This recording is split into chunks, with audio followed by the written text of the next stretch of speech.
சுக்கிரன் பார்வை படுதல் வேண்டும். எங்கள் இறைவன் கணபதி இடக்கையின் கீழே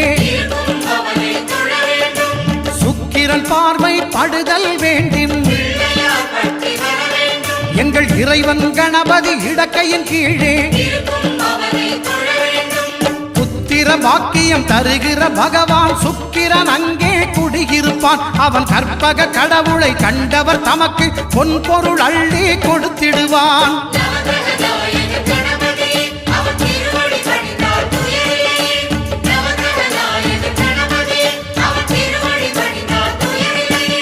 ஒன்பது கோளும் ஒன்றாய் காண